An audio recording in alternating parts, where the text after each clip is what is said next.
Par une nuit de septembre 1853, dans les ténèbres humides d'une plantation de coton près de Bâton Rouge, une femme blanche ordonna à un homme noir de tuer un enfant.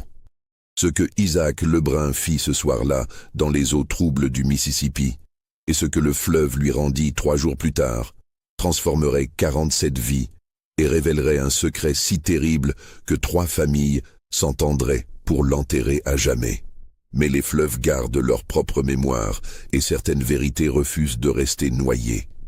Avant de continuer cette histoire qui a glacé mon sang pendant des semaines, je vous invite à vous abonner à cette chaîne et à me dire en commentaire de quelle ville vous nous écoutez en ce moment. Chaque témoignage compte pour préserver ces récits oubliés. L'automne de 1853 tombait lourd sur la Louisiane. Dans cette région où le fleuve Mississippi déployait ses méandres comme les anneaux d'un serpent endormi, la chaleur ne desserrait jamais vraiment son étreinte. Même en septembre, l'air restait épais, saturé d'humidité et du parfum douceâtre de la canne à sucre en maturation. Les cigales chantaient leur litanie incessante et les moustiques formaient des nuages vivants au-dessus des marécages qui bordaient les terres cultivées. La plantation Bellevue s'étendait sur près de 1200 hectares de terres fertiles, à environ 30 km au sud de Bâton Rouge. Ces champs de coton blanc ondulaient comme une mer laiteuse sous le soleil implacable, ponctués çà et là par les silhouettes courbées des hommes et des femmes qui travaillaient du lever au coucher du jour. 187 âmes asservies vivaient sur cette propriété, réparties entre les baraquements de bois brut qui s'alignaient derrière les champs. Loin de la grande maison blanche, aux colonnes majestueuses qui dominaient le domaine, comme un temple antique, Pierre-Auguste Lavigne avait hérité Bellevue de son père en 1845. À 42 ans, c'était un homme de stature imposante, aux traits burinés par le soleil et marqué par une certaine dureté que les années de commandement avaient gravée dans son visage. Ses mains, bien que soignées, portait encore les callosités de sa jeunesse passée à apprendre le métier de planteur aux côtés de son père. On le disait juste pour un maître d'esclaves, ce qui signifiait simplement qu'il ne frappait pas sans raison et qu'il veillait à ce que ses travailleurs reçoivent suffisamment de nourriture pour demeurer productifs. Mais la justice d'un propriétaire d'esclaves demeure une notion relative, comme l'eau qui paraît propre jusqu'à ce qu'on en voie le fond. Son épouse, Margot Lavigne, née Duvalier, était arrivée à Bellevue en 1846 lors d'un mariage arrangé entre 2 familles de planteurs désireuses d'unir leurs intérêts. Elle avait 20 ans alors, fraîche sortie du pensionnat des Ursulines à la Nouvelle-Orléans, habituée au luxe et au raffinement de la vie urbaine. La plantation l'avait terrifiée au début.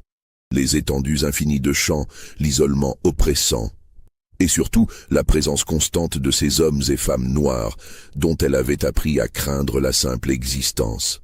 Elle avait été élevée dans la conviction que les esclaves constituaient une menace permanente, des êtres inférieurs certes, mais nombreux et potentiellement dangereux si on leur laissait la moindre liberté. Au fil des années, Margot avait appris à régner sur Bellevue avec une main de fer dissimulée sous les dentelles et les bonnes manières.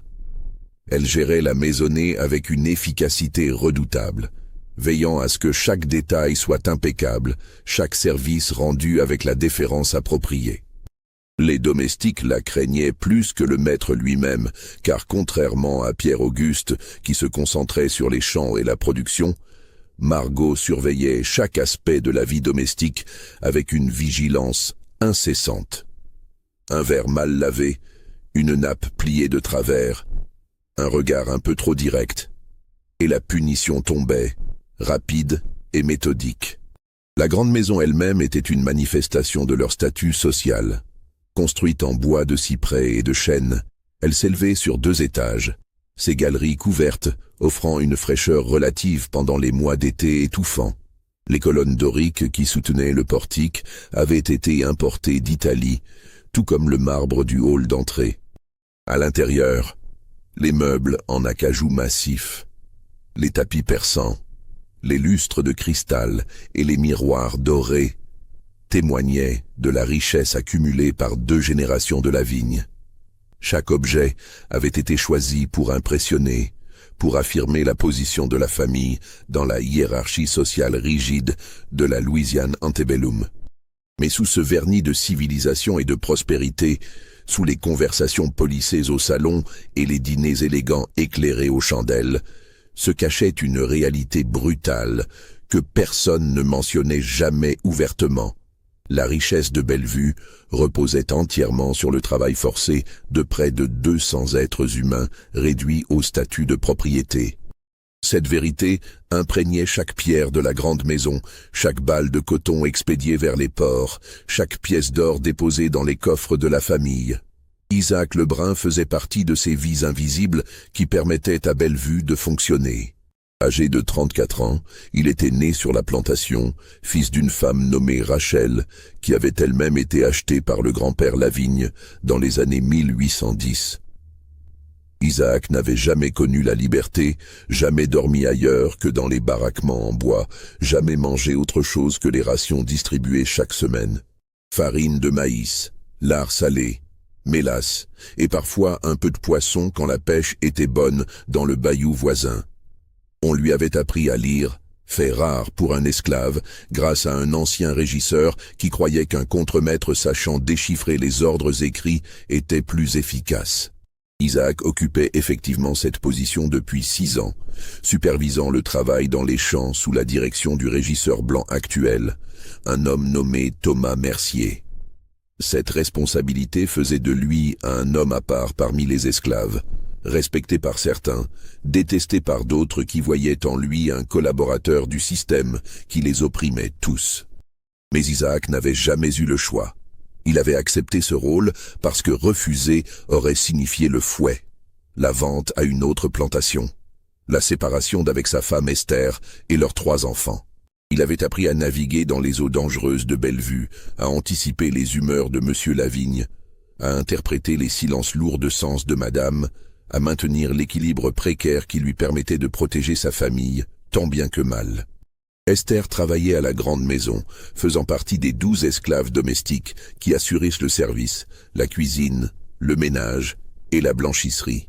C'était une femme de 30 ans, au visage fin et aux mains abîmées par des années de lessive et de récurage.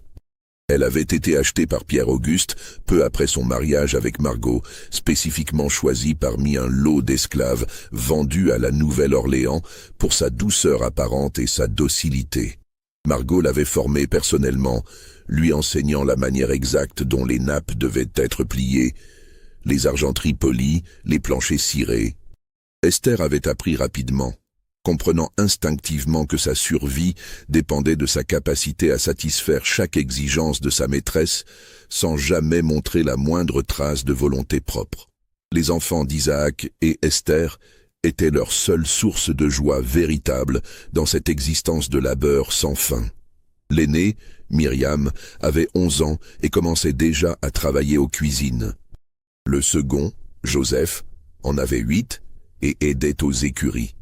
La petite dernière, Sarah, n'avait que 4 ans et passait ses journées avec les autres enfants trop jeunes pour être utiles, sous la surveillance sommaire d'une vieille femme nommée Tante Lou, qui ne pouvait plus travailler au champ. La vie suivait son rythme immuable à Bellevue. Les jours se ressemblaient tous.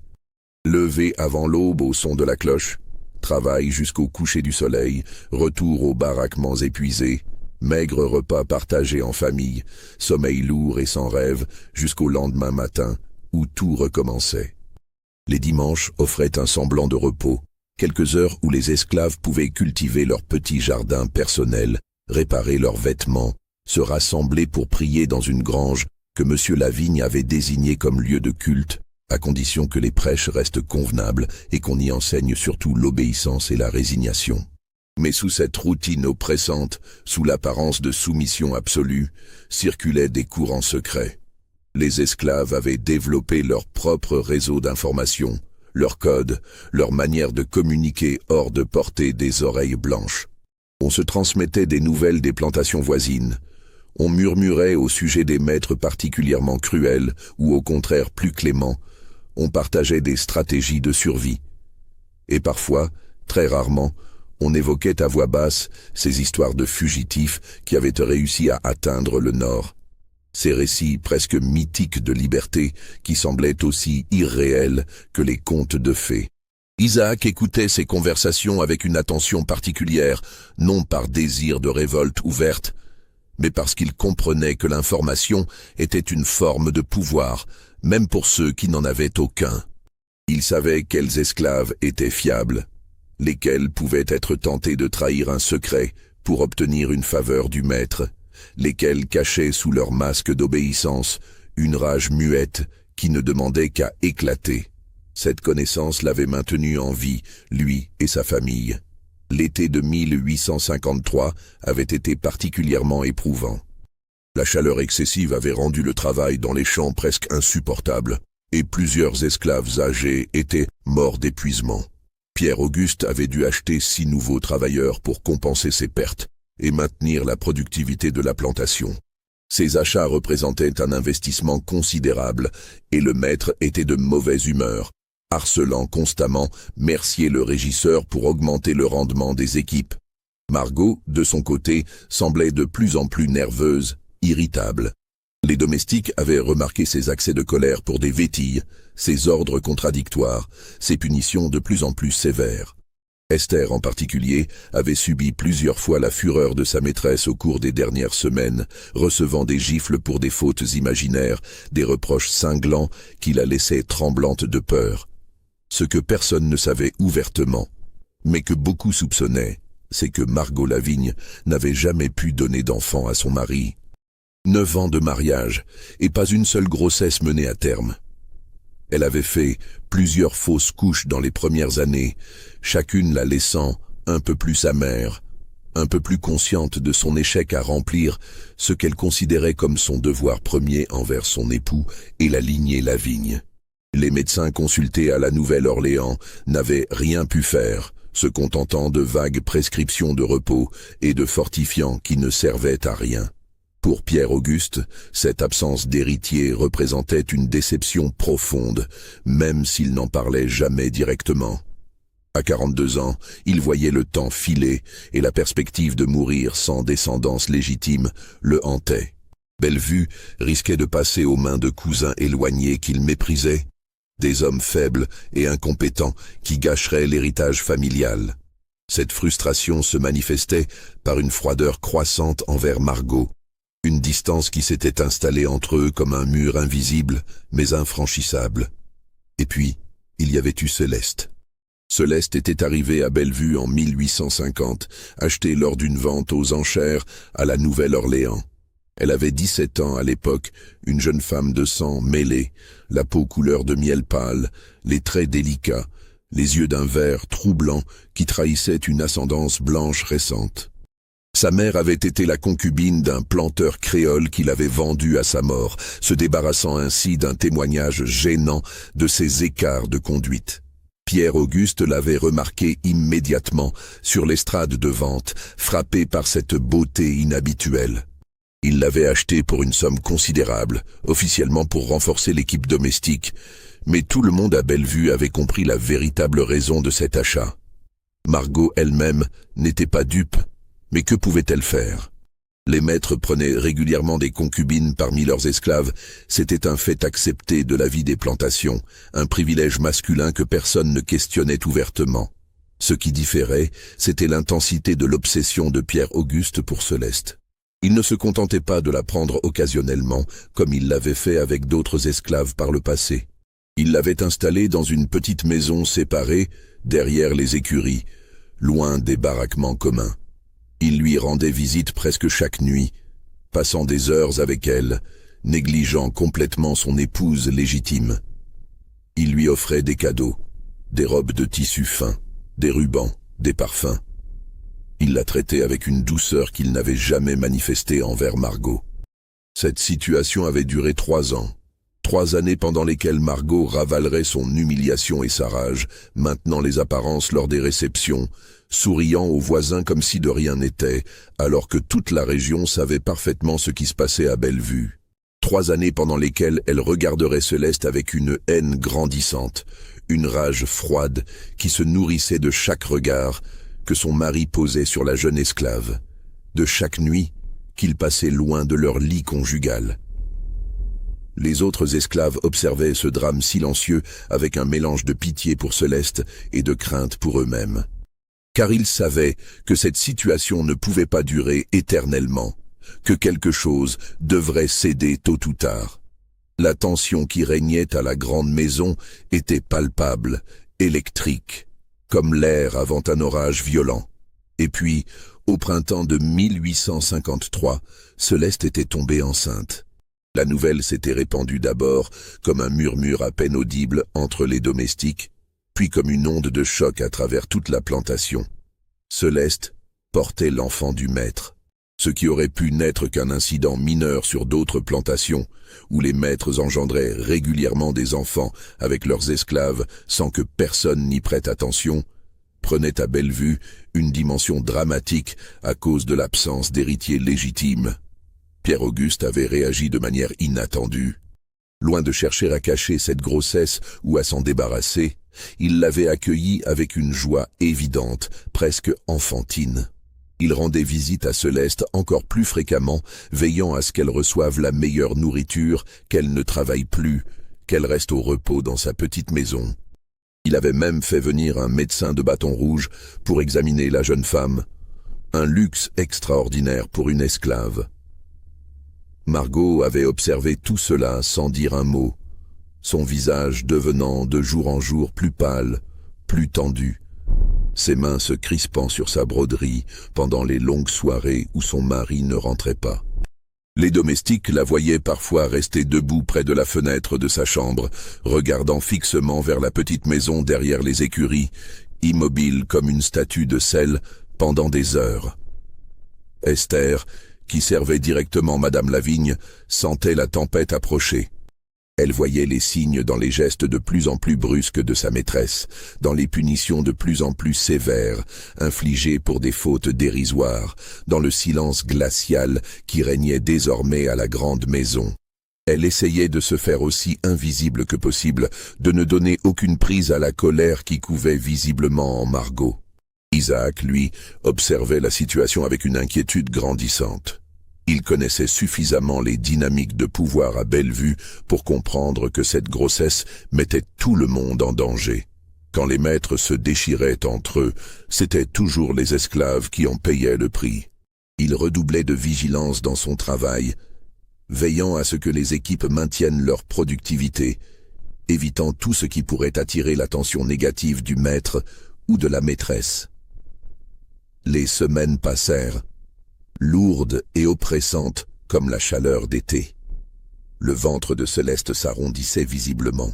Pierre-Auguste parlait ouvertement de l'enfant à venir, évoquant la possibilité de l'affranchir, peut-être même de lui donner le nom de Lavigne. Ces paroles, rapportées par les domestiques qui les entendaient, faisaient l'effet d'autant de coups de couteau dans le cœur de Margot. Car ce que Pierre-Auguste proposait n'était pas simplement scandaleux, c'était une insulte directe à son épouse légitime.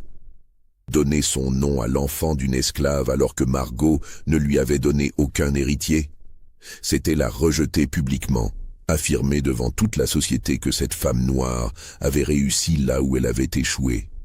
C'était une humiliation si profonde qu'elle dépassait tout ce qu'une femme de son rang pouvait endurer. Le 7 septembre 1853, Céleste donna naissance à un garçon. L'accouchement se déroula dans la petite maison, assisté par tante Lou qui servait de sage-femme à Bellevue et par le médecin que Pierre-Auguste avait fait revenir spécialement de Bâton Rouge. Le bébé était en bonne santé, avec la peau claire de sa mère et, disait-on, les yeux sombres des Lavignes. Pierre-Auguste était au comble de la joie. Il passa toute la journée et toute la soirée auprès de Céleste et de l'enfant, tenant le nouveau-né dans ses bras, le contemplant avec une tendresse qu'il n'avait jamais manifestée pour personne d'autre. Il donna des ordres pour que les esclaves reçoivent une ration supplémentaire de viande et de whisky pour célébrer cette naissance, comme on l'aurait fait pour un héritier légitime. À la grande maison, Margot passa cette journée seule dans sa chambre, les volets fermés, refusant toute nourriture, ne répondant pas quand les domestiques frappaient à sa porte. Esther, qui avait monté un plateau dans l'après-midi, l'avait trouvée assise dans son fauteuil près de la fenêtre, le regard fixe, les mains posées à plat sur ses genoux, parfaitement immobile. Elle n'avait même pas tourné la tête quand Esther était entrée. Cette immobilité absolue terrifiait plus que n'importe quel accès de colère. Si ce début vous a glacé le sang, mettez un pouce en l'air et dites-moi dans les commentaires ce que vous pensez qu'il va se passer. Les jours qui suivirent, cette naissance furent parmi les plus terribles de l'histoire de Bellevue. Les 3 jours qui suivirent furent étranges, presque surréels. Pierre-Auguste semblait vivre dans un monde à part, entièrement absorbé par son nouveau fils. Il passait presque tout son temps dans la petite maison, négligeant complètement ses devoirs de planteur. C'était Mercier le régisseur qui gérait tout, et Isaac qui supervisait les équipes de chant, sans recevoir aucune instruction particulière du maître. Margot, elle, était réapparue le lendemain de la naissance, impeccablement habillée, coiffée, le visage calme et composé. Trop calme. Elle donnait ses ordres d'une voix douce, presque mélodieuse, souriait même occasionnellement. Ce changement radical inquiétait profondément les domestiques qui la connaissaient. Esther en particulier sentait un danger imminent dans cette sérénité artificielle, dans cette politesse exagérée qui ressemblait à la surface lisse d'un lac dont on ne peut pas voir la profondeur. Le 10e septembre au soir, 3 jours après la naissance, Margot fit appeler Isaac à la grande maison. C'était inhabituel. Les contremaîtres esclaves ne venaient normalement à la grande maison que pour recevoir des instructions de Monsieur Lavigne ou de Mercier, jamais de Madame directement.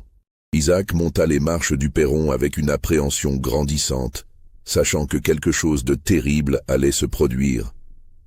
Margot le reçut dans le petit salon, celui qu'elle utilisait pour ses activités de broderie et de lecture. Les lampes à huile jetaient des ombres dansantes sur les murs tapissés de papier peint français aux motifs délicats.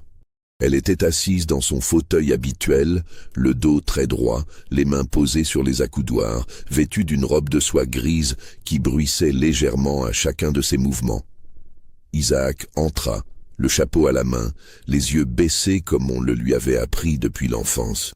Il attendit qu'elle parle, le cœur battant. « Isaac », dit-elle de sa voix douce et contrôlée, « vous êtes un homme de confiance, n'est-ce pas ?»« Oui, madame », répondit-il, sentant un piège dans cette question simple. « Vous avez toujours servi fidèlement la famille Lavigne. Votre père avant vous, votre grand-père aussi, je crois. »« Oui, madame. » « Et vous comprenez que la loyauté est la vertu la plus importante pour quelqu'un dans votre position. La loyauté absolue, sans question, sans hésitation. » Isaac ne répondit pas immédiatement, sentant le piège se refermer. « Oui, madame, » finit-il par dire. Margot se leva alors, s'approchant de la fenêtre qui donnait sur l'arrière de la propriété, vers les écuries et la petite maison où Céleste et l'enfant dormaient, sans doute paisiblement. Elle resta silencieuse un long moment, son profil éclairé par la lampe, révélant une tension extrême dans sa mâchoire serrée, dans ses mains qui agrippaient le rebord de la fenêtre. « Il y a quelque chose que vous devez faire pour moi cette nuit, » dit-elle finalement sans se retourner. « Quelque chose d'extrêmement important, quelque chose qui restera entre nous et ne devra jamais être mentionné à quiconque, même pas à votre épouse. » Le silence qui suivit sembla durer une éternité. Isaac sentait la sueur perler sur son front, malgré la fraîcheur relative de la soirée. Il connaissait déjà, avec une certitude horrible, ce qui allait suivre. Margot se retourna enfin, le fixant de ses yeux gris devenus durs comme de l'acier. L'enfant de cette fille, celui que mon mari traite comme un prince, doit disparaître. Ce soir, Isaac ouvrit la bouche mais aucun son n'en sortit. Il sentait ses jambes trembler sous lui. « Vous allez aller à la petite maison », continua Margot d'une voix parfaitement égale, comme si elle donnait des instructions pour le ménage. La fille dort profondément, je lui ai fait porter un cordial contenant du laudanum dans l'après-midi. Elle a bu sans se méfier. Vous prendrez l'enfant, vous irez au fleuve, et vous le noierez. Le mot tomba dans le silence du salon comme une pierre au fond d'un puits. « Madame, je... » commença Isaac, mais elle l'interrompit d'un geste sec. « Ne dites rien. Écoutez simplement. Si vous refusez, je ferai vendre votre femme et vos 3 enfants demain matin. Je les enverrai dans différentes plantations, si loin que vous ne les reverrez jamais. Votre fille aînée ira dans une maison de Nouvelle-Orléans. Vous savez de quel genre je parle. Votre fils travaillera dans les champs de canne, où les enfants durent rarement plus de 2 ans. Et votre petite dernière... » Elle laissa sa phrase en suspens, le regard froid et calculateur.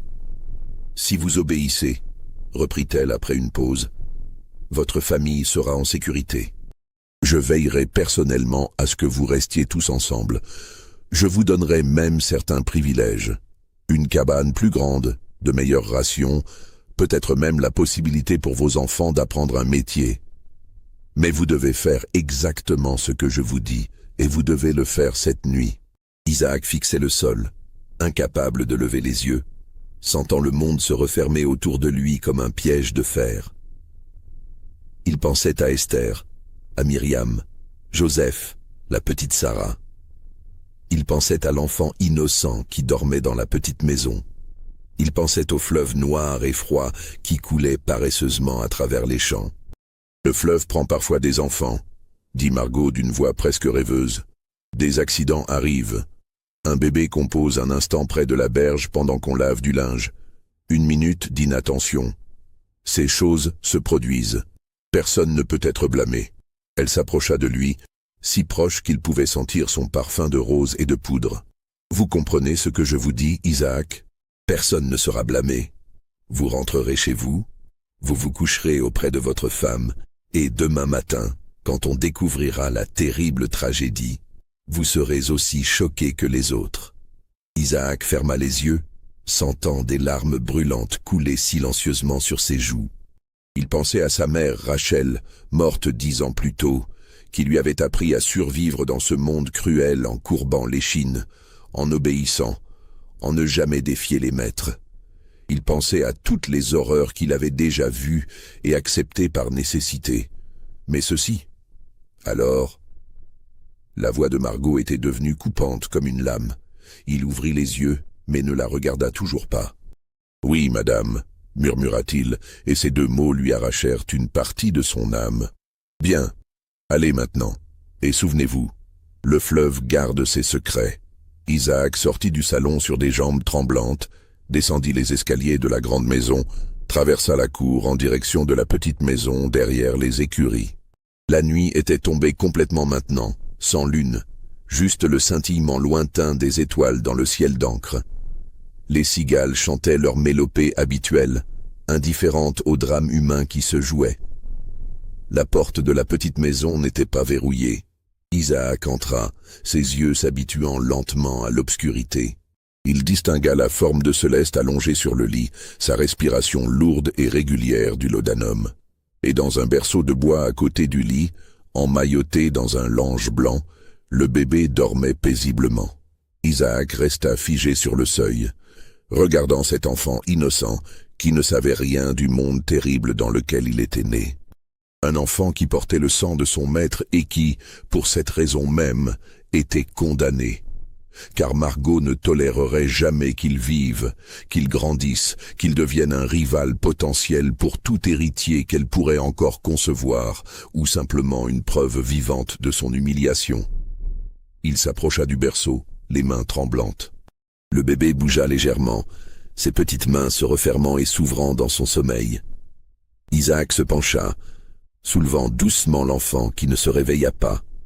Il était si léger, si fragile, et c'est à ce moment qu'Isaac prit une décision qui changerait le cours de tout. Il ne pouvait pas tuer cet enfant, et quelles que soient les conséquences, quelle que soit la menace qui pesait sur sa propre famille, il ne pouvait pas noyer un bébé dans les eaux sombres du Mississippi. Il avait accepté tant de choses, subi tant d'humiliations, obéi à tant d'ordres cruels, mais ceci était au-delà de ce qu'il pouvait supporter. Il restait en lui une parcelle d'humanité que même l'esclavage n'avait pas réussi à détruire complètement. Mais il devait faire croire à Madame Lavigne qu'il avait obéi. Il devait inventer une histoire plausible, créer une mise en scène convaincante. Et il devait le faire rapidement car l'aube approchait. Il sortit de la petite maison avec l'enfant dans ses bras, se dirigeant non pas vers le fleuve, mais vers les baraquements. Là, dans la cabane qu'il partageait avec Esther et leurs enfants, Il réveilla sa femme en posant doucement sa main sur sa bouche pour étouffer son cri de surprise. « Écoute-moi » murmura-t-il à son oreille, dans l'obscurité. « Écoute-moi sans dire un mot. Nos vies dépendent de ce que nous allons faire maintenant. » Et dans le noir, à voix basse pour ne pas réveiller les enfants qui dormaient sur leur paillasse, Isaac raconta tout à Esther. La convocation chez Madame Lavigne, l'ordre terrible, la menace contre leur famille, et son refus d'obéir. Esther écouta en silence, son visage invisible dans l'obscurité, mais Isaac pouvait sentir sa peur, sa terreur face aux conséquences de ce qu'il venait de faire. Mais elle ne dit pas qu'il aurait dû obéir. Elle ne suggéra pas de réparer son erreur. Au lieu de cela, elle serra sa main très fort et demanda « Que devons-nous faire ?» Ensemble, dans les heures précédant l'aube, ils élaborèrent un plan. Un plan désespéré, dangereux, qui reposait sur le mensonge et la chance. Mais c'était leur seule option. Isaac prit le bébé toujours endormi et se dirigea vers le bayou qui bordait la plantation au sud. Là vivait une vieille femme nommée Marie, ancienne esclave affranchie depuis plus de 20 ans, qui survivait en pêchant et en cueillant des plantes médicinales qu'elle vendait aux plantations voisines. Elle était respectée, à moitié crainte aussi à cause des rumeurs qui couraient sur ses connaissances en matière de plantes et de remèdes, des connaissances que certains appelaient vaudou, même si elle ne pratiquait rien de tel. Isaac frappa à la porte de sa cabane branlante juste avant l'aube. Marie ouvrit, une lanterne à la main, et regarda sans un mot l'homme tremblant qui se tenait sur son seuil avec un bébé dans les bras. Elle écouta son histoire, ses yeux noirs brillant dans la lumière vacillante de la lanterne. Quand il eut fini, elle hocha lentement la tête. « Tu as bien fait de venir ici. Donne-moi l'enfant. Je le cacherai. Il y a des gens qui peuvent l'emmener vers le nord, des gens qui font passer des esclaves fugitifs. Un bébé de plus ou de moins, ils accepteront. Mais Madame Lavigne ne cherchera pas trop loin si elle croit l'enfant mort, dit Marie avec un sourire étrange. Le fleuve rend parfois ce qu'on lui donne. Elle disparut à l'intérieur de sa cabane, laissant Isaac sur le seuil. Quand elle revint quelques minutes plus tard, elle tenait un paquet enveloppé dans un tissu blanc taché. « Prends ceci. Va au fleuve, près du vieil embarcadère. Laisse-le sur la berge où il sera trouvé au matin, mais sois sûr qu'on le trouve. » Isaac prit le paquet, sentant immédiatement qu'il ne contenait pas un enfant vivant. Il ne posa pas de questions. Il ne voulait pas savoir ce que c'était exactement. Il remercia Marie d'un signe de tête et partit dans la nuit finissante. Le vieux embarcadère se trouvait à environ 1 kilomètre en aval de la plantation, un endroit où les esclaves venaient parfois pêcher le dimanche. Isaac y arriva alors que le ciel commençait à peine à s'éclaircir à l'est. Il plaça le paquet sur les planches humides de l'embarcadère, l'arrangeant avec soin pour qu'il soit visible. Puis il rentra rapidement à Bellevue, le cœur battant, conscient que tout pouvait encore mal tourner. Il regagna sa cabane, se glissa auprès d'Esther qui n'avait pas dormi, et attendit. L'aube se leva sur Bellevue, comme n'importe quelle autre aube. La cloche sonna, appelant les esclaves au travail. Isaac se leva avec les autres, sortit de sa cabane, rejoignit les équipes qui se formaient pour aller au champ. Il faisait semblant que tout était normal, que cette nuit n'avait jamais existé. À la petite maison, Céleste se réveilla en sursaut, la tête lourde du laudanum, et découvrit le berceau vide. Son cri déchira le matin tranquille de Bellevue. Les heures qui suivirent furent chaotiques. Pierre-Auguste, alerté par les cris de Céleste, accourut et découvrit la disparition de l'enfant. Sa réaction fut d'une violence terrible. Il convoqua tous les esclaves, menaçant, hurlant, exigeant qu'on lui dise ce qui était arrivé à son fils.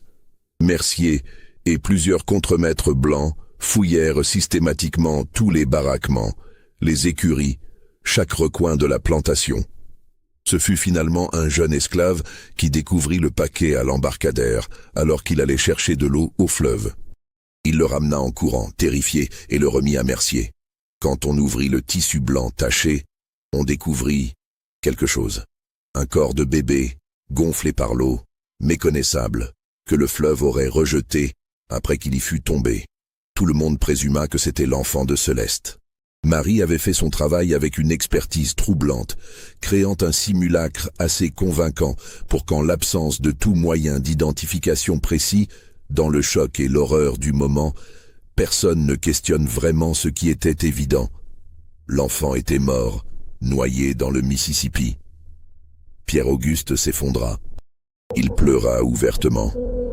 Un spectacle troublant pour les esclaves qui ne l'avaient jamais vu montrer la moindre émotion forte. Il exigea qu'on enterre l'enfant dans le cimetière familial, un geste sans précédent qui causa un scandale silencieux parmi les planteurs voisins quand la nouvelle se répandit. Céleste était inconsolable, prostrée, refusant de manger ou de boire.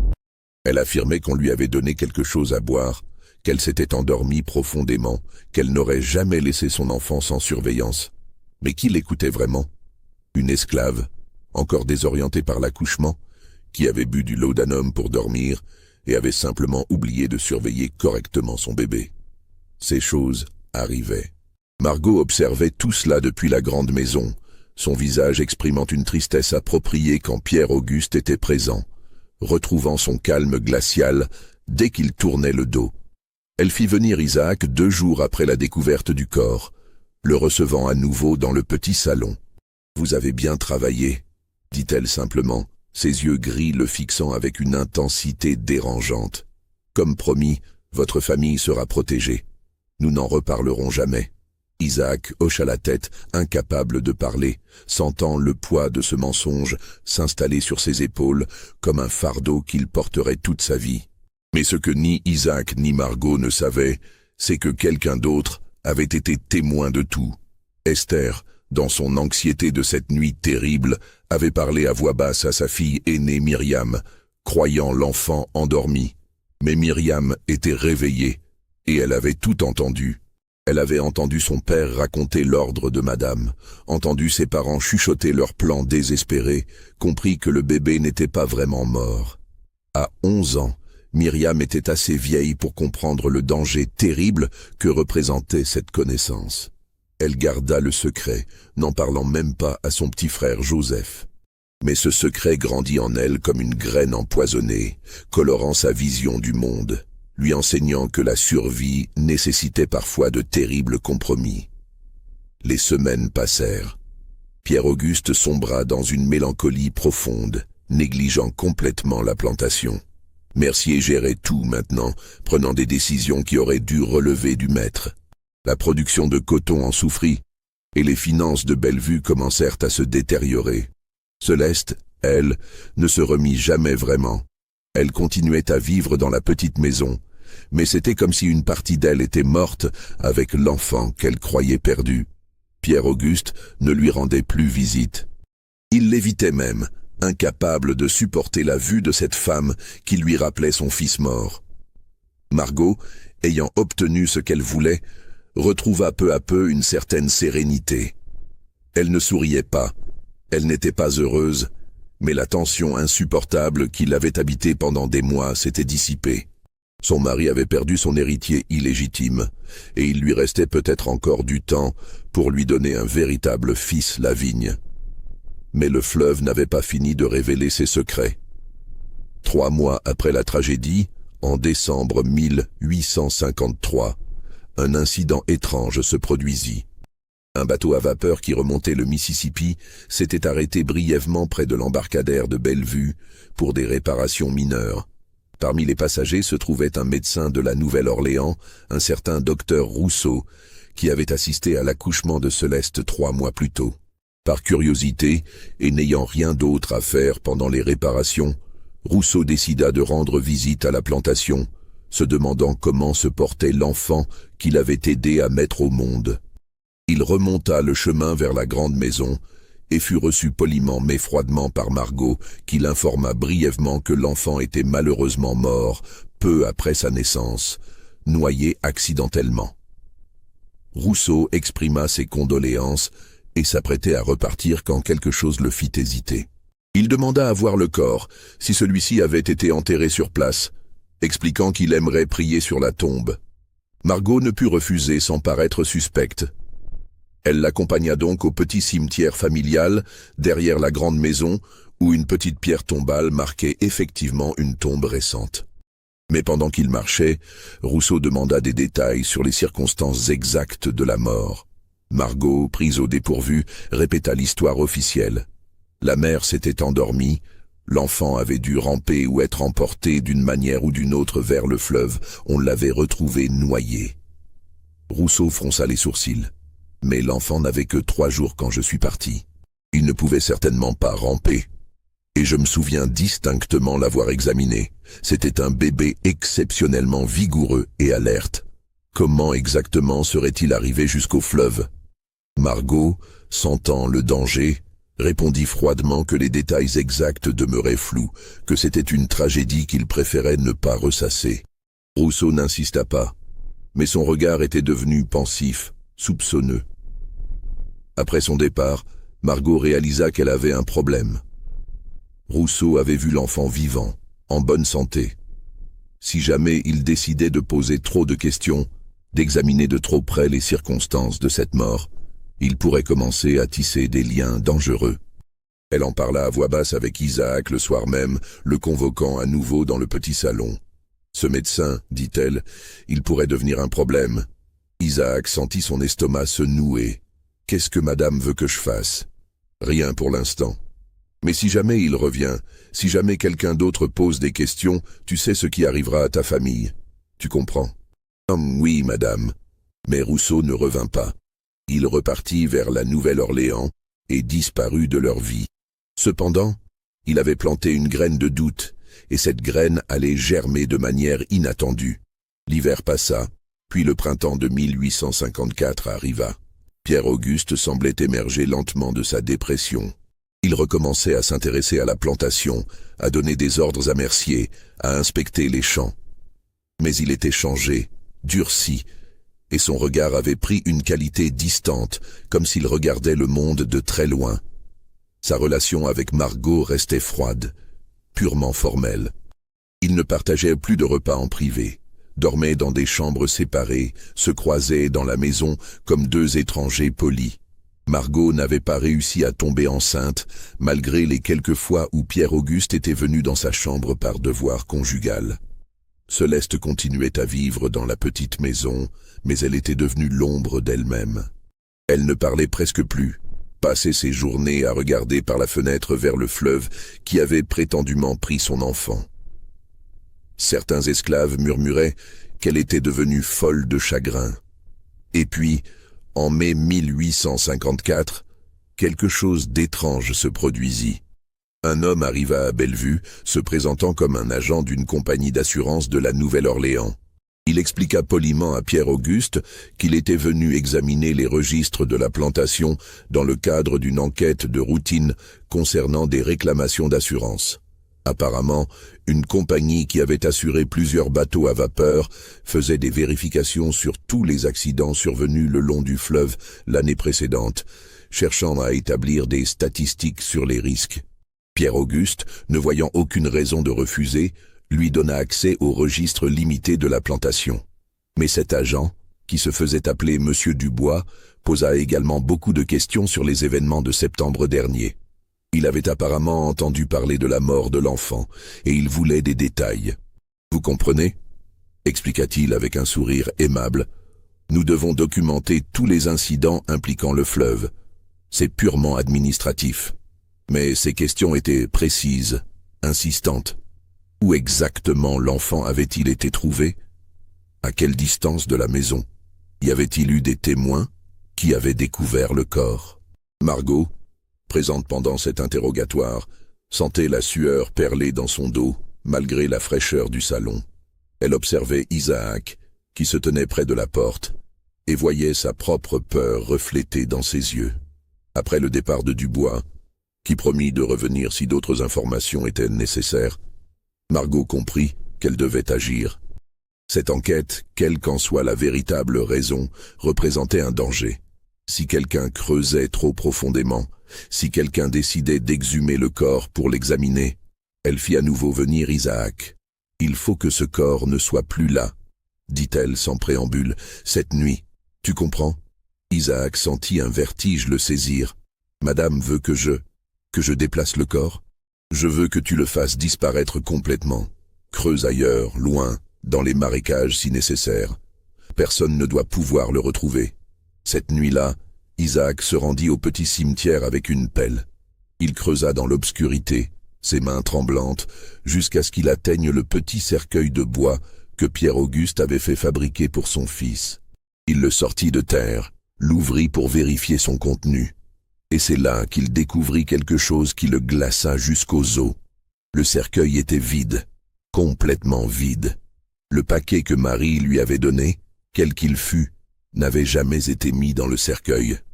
Quelqu'un l'avait remplacé. Ou peut-être n'y avait-il jamais rien eu du tout dans ce cercueil depuis le début. Isaac resta figé, regardant le cercueil vide, essayant de comprendre ce que cela signifiait. Qui avait fait cela? Margot? Quelqu'un d'autre? Et surtout, qu'était-il vraiment arrivé au paquet que l'on avait trouvé à l'embarcadère? Il referma le cercueil, le remit dans la fosse, combla le trou, puis emporta le cercueil vide profondément dans les marécages, là où personne ne le trouverait jamais. Puis il rentra, le cœur battant, se demandant dans quel jeu terrible il avait été piégé. Le lendemain, il ne dit rien à Margot de sa découverte. Il se contenta de confirmer que la tâche était accomplie. Mais il savait maintenant qu'il y avait plus dans cette histoire que ce qu'on lui avait dit. Et cette connaissance le rongeait. Les semaines suivantes furent marquées par une série d'événements de plus en plus troublants. Dubois, l'agent d'assurance, revint plusieurs fois à Bellevue, toujours avec de nouvelles questions.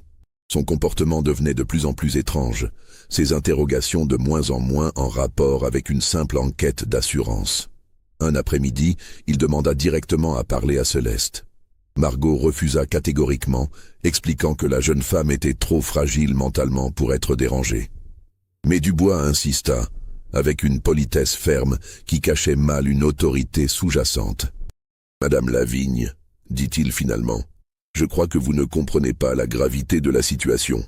Je ne suis pas réellement un agent d'assurance, je suis un enquêteur privé, engagé par le docteur Rousseau, qui a de sérieux doutes sur les circonstances de la mort de cet enfant. » Le silence qui suivit cette révélation était électrique. Margot pâlit visiblement, mais garda son sang-froid. « Le docteur Rousseau n'a aucune autorité ici, » dit-elle froidement. « Non, mais les autorités civiles en ont, » répliqua Dubois. « Et si je leur fais un rapport suggérant qu'un crime a été commis, elles viendront poser leurs propres questions. Vous savez aussi bien que moi, madame, que même dans le Sud, il y a des limites à ce qu'un propriétaire peut faire avec ses esclaves. La loi louisianaise interdit explicitement le meurtre d'un esclave, même par son propriétaire. Et un enfant né d'une esclave demeure techniquement la propriété du maître, ce qui signifie que sa mort suspecte peut être considérée comme une destruction de propriété, voire un meurtre. » Margot sentait le piège se refermer.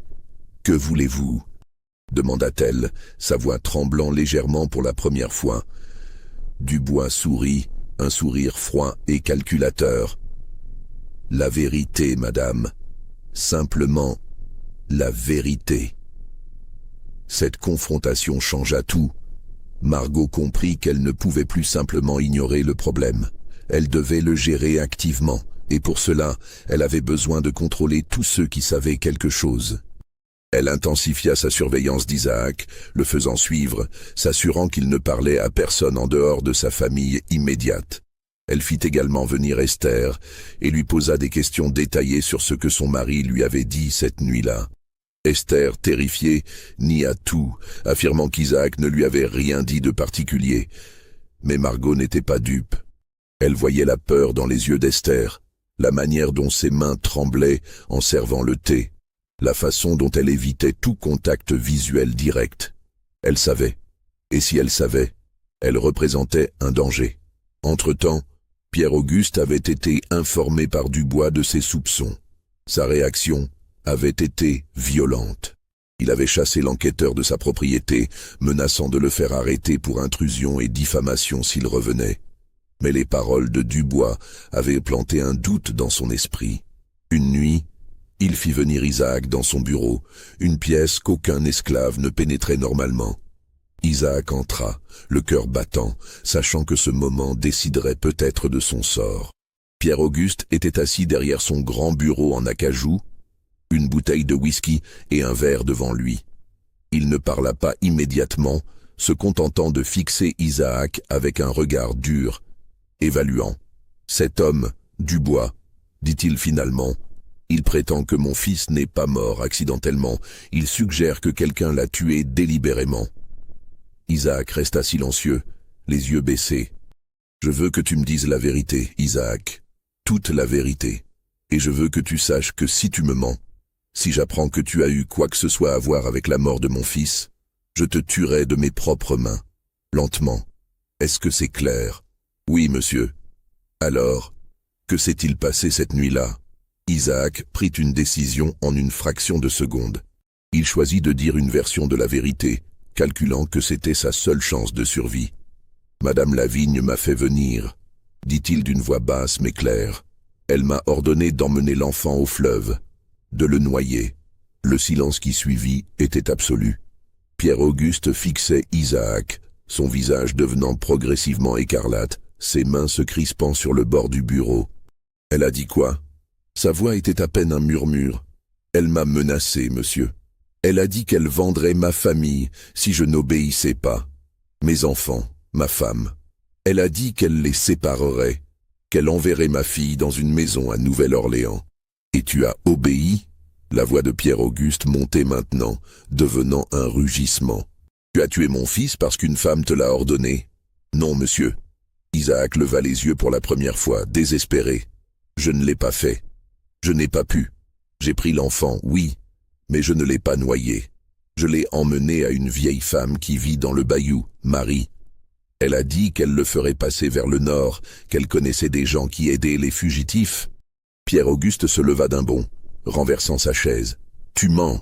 On a trouvé le corps de mon fils. »« Ce n'était pas votre fils, monsieur, » dit Isaac, sentant qu'il n'avait plus rien à perdre maintenant. « C'était... je ne sais pas ce que c'était. Marie m'a donné quelque chose à laisser au fleuve pour faire croire à un accident. Mais ce n'était pas l'enfant. Votre fils était vivant quand je l'ai confié à Marie. » Pierre-Auguste resta figé, essayant de comprendre, de traiter cette information impossible. Son fils était vivant, ou l'avait été, et où était-il maintenant? Où est cette femme? Demanda-t-il d'une voix tremblante. Cette Marie? Elle vit dans le bayou, à environ 3 kilomètres au sud. Mais monsieur, quoi? Il s'est passé 8 mois. Si elle a vraiment fait passer l'enfant vers le nord, il pourrait être n'importe où maintenant. Peut-être même au Canada. Pierre-Auguste s'effondra dans son fauteuil, son visage entre ses mains. Il resta ainsi un long moment, Isaac n'osant ni bouger ni parler. Finalement, Pierre-Auguste releva la tête. Ses yeux étaient rouges, mais son regard était devenu froid, calculateur. « Tu vas me conduire chez cette femme. Maintenant, cette nuit. » Ils partirent 1 heure plus tard. Pierre-Auguste armé d'un pistolet et d'une lanterne. Isaac marchant devant pour montrer le chemin à travers les marécages. La nuit était sans lune, étouffante, remplie des bruits nocturnes du bayou. Grenouilles, insectes. Le clapotis occasionnel de quelque animal se déplaçant dans l'eau. Quand ils arrivèrent à la cabane de Marie, ils la trouvèrent sombre, silencieuse. Pierre-Auguste frappa à la porte, doucement d'abord, puis plus fort. Pas de réponse. Il poussa la porte, qui n'était pas verrouillée, et entra, sa lanterne éclairant l'intérieur misérable de la cabane. Un lit de corde, une table branlante, quelques pots et ustensiles de cuisine, et sur le lit, Marie elle-même, immobile. Elle était morte. Depuis plusieurs jours à en juger par l'odeur. Pierre-Auguste s'approcha, examina le corps. Aucune marque de violence visible. La mort paraissait naturelle, peut-être son cœur qui avait lâché. Marie devait avoir au moins 70 ans. Avec elle mourait la seule personne qui aurait pu leur dire ce qui était vraiment arrivé à l'enfant. Pierre-Auguste resta longtemps debout près du corps, sa lanterne projetant des ombres dansantes sur les murs de bois brut. Puis il se tourna vers Isaac. « Tu as dit qu'elle connaissait des gens qui faisaient passer des fugitifs vers le nord. C'est ce qu'elle a dit, monsieur. Alors mon fils pourrait être vivant, quelque part. Oui, monsieur, peut-être. Pierre-Auguste hocha lentement la tête, comme s'il prenait une décision. Nous allons retourner à la plantation. Tu ne parleras de ceci à personne, tu m'entends? Personne. Même pas à ta femme. Si jamais j'apprends que tu as parlé, je te tuerai, et ta famille avec toi. C'est compris? Oui, monsieur. Et puis tu vas faire quelque chose pour moi. Tu vas retrouver ces gens dont Marie parlait, ces gens qui font passer des esclaves vers le nord. Tu vas les contacter, leur demander s'ils ont fait passer un bébé métis en septembre dernier, où ils l'ont emmené. Isaac sentit son cœur s'arrêter. Ce que Pierre-Auguste demandait était incroyablement dangereux. Le réseau clandestin qui aidait les esclaves fugitifs était d'une discrétion absolue, et ses membres risquaient la prison voire la mort s'ils étaient découverts. Établir un contact avec eux sans éveiller les soupçons serait presque impossible. Mais il hocha la tête. « Je vais essayer, monsieur. » Ils rentrèrent à belle vue en silence, chacun perdu dans ses pensées. Pierre-Auguste pensait à son fils, peut-être vivant quelque part dans le vaste nord, élevé par des étrangers. Isaac pensait au terrible danger dans lequel il venait d'être plongé, pris entre un maître désespéré et un réseau secret qu'il ne connaissait même pas vraiment. Et aucun d'eux ne savait que cette nuit, cachés dans l'ombre d'un chêne près du bayou, quelqu'un les avait suivis et avait tout entendu. La personne qui les avait suivis était Myriam, la fille d'Isaac. À 12 ans maintenant, elle avait développé une conscience aiguë des dangers qui entouraient ta famille. Elle avait entendu ses parents chuchoter la nuit, avait vu la peur dans leurs yeux, et elle avait décidé de comprendre ce qui se passait vraiment. Ce qu'elle avait entendu cette nuit dans le bayou confirmait ce qu'elle savait déjà. Le bébé n'était pas mort. Mais maintenant, elle savait aussi que M. Lavigne le cherchait et que son père était pris au milieu. Elle retourna discrètement à la plantation, se glissant dans la cabane familiale avant le retour de son père. Mais elle ne dit rien à personne de ce qu'elle avait découvert. À 12 ans, Myriam avait déjà appris la leçon la plus importante de la survie en esclavage. Certaines connaissances sont trop dangereuses pour être partagées. Les semaines qui suivirent furent tendues. Isaac, suivant les ordres de Pierre-Auguste, essaya discrètement d'établir des contacts avec le réseau clandestin. Il parla à voix basse avec certains esclaves qu'il soupçonnait d'avoir des connexions, laissa tomber des remarques prudentes, des questions détournées. C'était un travail terriblement dangereux. Si quelqu'un le dénonçait, s'il éveillait les soupçons des mauvaises personnes, il serait pendu pour avoir aidé des fugitifs. Pendant ce temps, Pierre-Auguste confronta Margot. La scène fut terrible. Il l'accusa directement d'avoir ordonné le meurtre de son fils. Margot nia d'abord, puis, face à l'insistance de son mari, admit finalement qu'elle avait demandé à Isaac de se débarrasser de l'enfant. « C'était moi ou cette fille, dit-elle d'une voix glaciale. Tu l'as choisi, lui, plutôt que ta propre épouse. Tu as humilié publiquement ta famille, ta lignée, tout ce pourquoi nous sommes censés nous battre. Cet enfant bâtard aurait détruit tout ce que les Lavigne ont construit. Je n'avais pas le choix. Tu as fait tuer mon fils, répondit Pierre-Auguste, sa voix tremblant de rage contenue. Ton fils? Le rire de Margot était amer, presque hystérique. Ce n'était pas ton fils. C'était le produit de ta luxure, de ton manque de contrôle, de ton mépris pour moi et pour tout ce que je représente. C'était une abomination qui devait être éliminée. Il était vivant, un enfant innocent.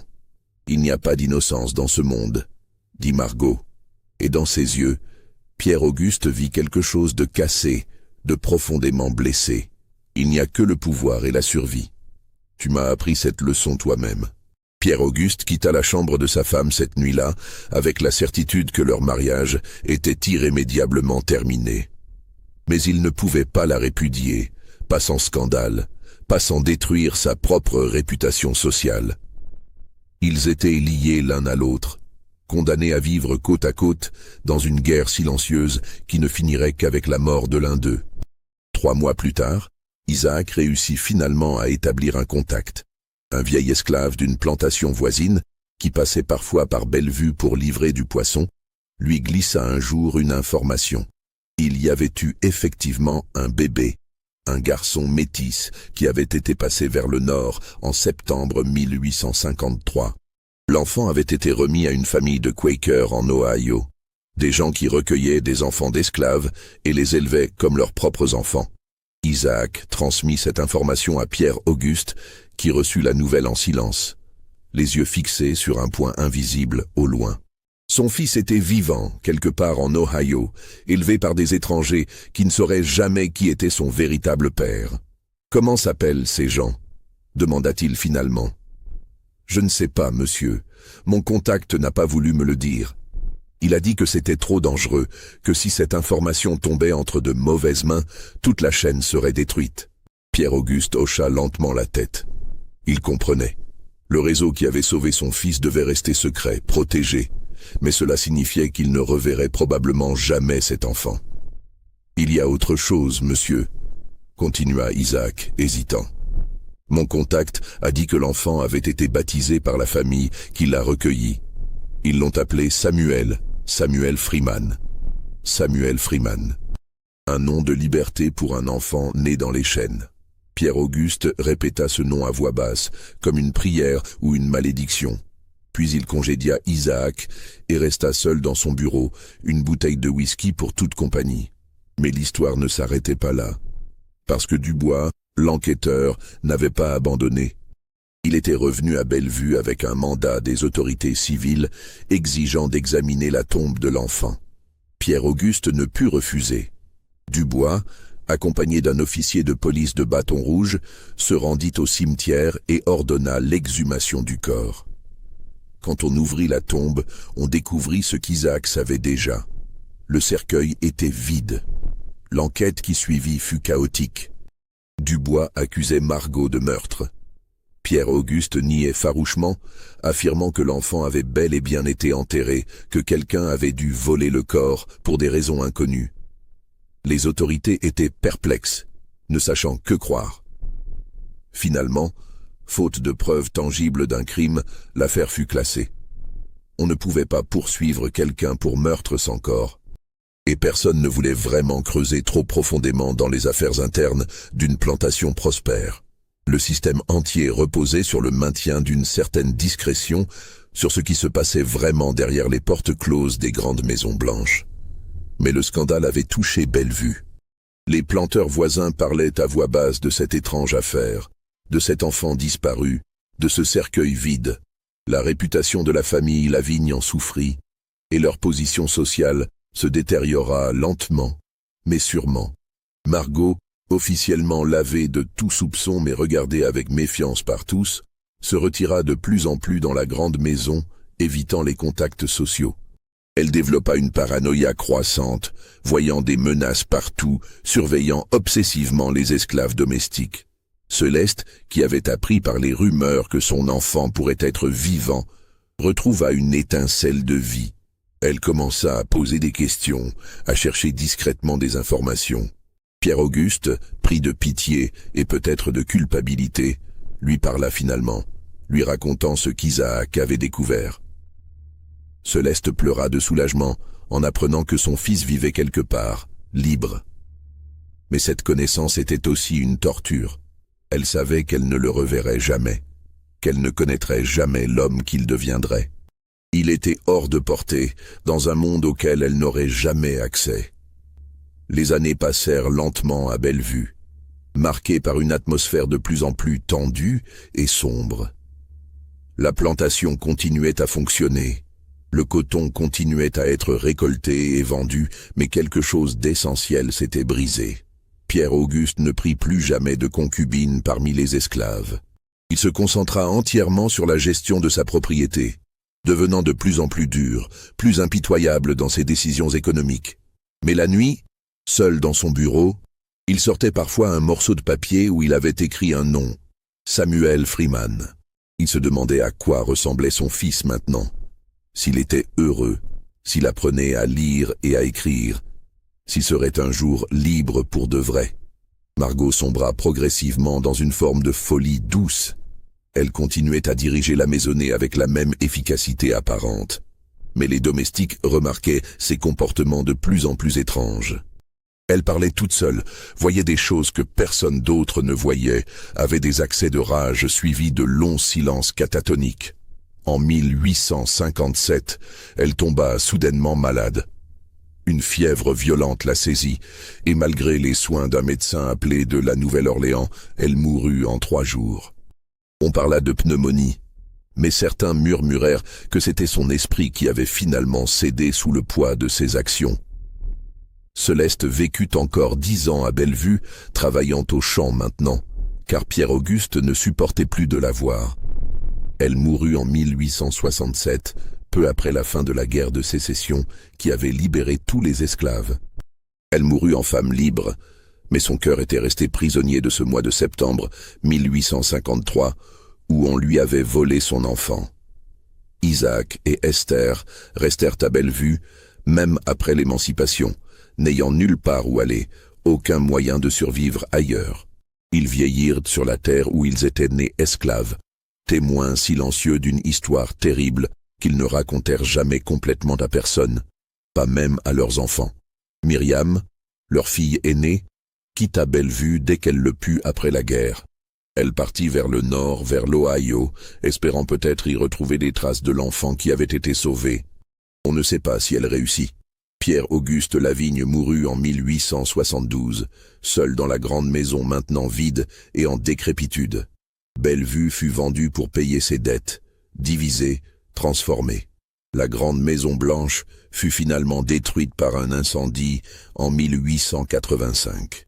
Il ne reste aujourd'hui aucune trace visible de ce qui fut autrefois une plantation prospère.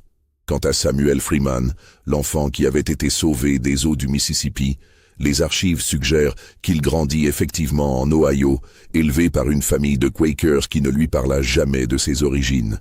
Il apprit à lire et à écrire, devint menuisier, vécut une vie simple et honnête. Il mourut en 1923, à l'âge de 70 ans, sans savoir jamais vraiment qui avait été son père, sans connaître l'histoire terrible de sa naissance et de sa survie miraculeuse.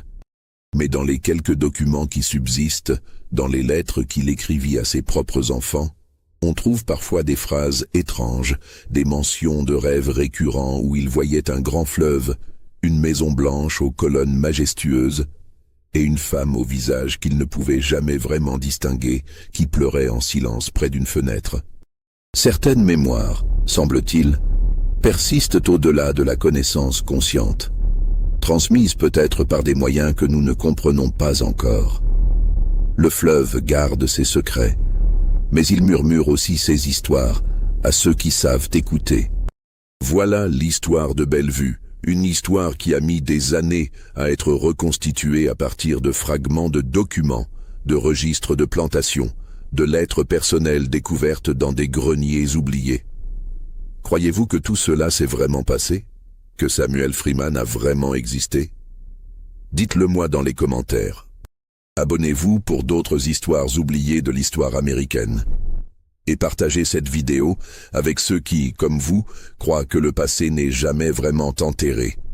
Qu'il continue à résonner à travers les générations, nous rappelant que chaque choix a des conséquences, que chaque vie compte, et que certaines vérités refusent de rester noyées, même après des siècles. Dans les archives de la Société historique de Louisiane, il existe un dossier particulier, catalogué sous le numéro BV 1853-09, qui contient des documents fragmentaires concernant la plantation Bellevue. Ces documents incluent des registres d'esclaves incomplets, quelques lettres personnelles et un rapport d'enquête non conclu datant de 1854. Parmi ces papiers jaunis, il y a une lettre non datée, écrite d'une main tremblante sur du papier fin, qui commence ainsi: « À celui qui trouvera ces mots, sachez que les fleuves gardent non seulement nos secrets, mais aussi nos péchés. » La lettre n'est pas signée et personne n'a jamais pu identifier avec certitude son auteur. Mais les experts en écriture manuscrite du XIXe siècle notent que le style correspond à celui d'une personne éduquée, probablement une femme, écrivant sous une détresse émotionnelle extrême. À côté de cette lettre, Dans le même dossier, on trouve une petite photographie daguerréotype datant d'environ 1875.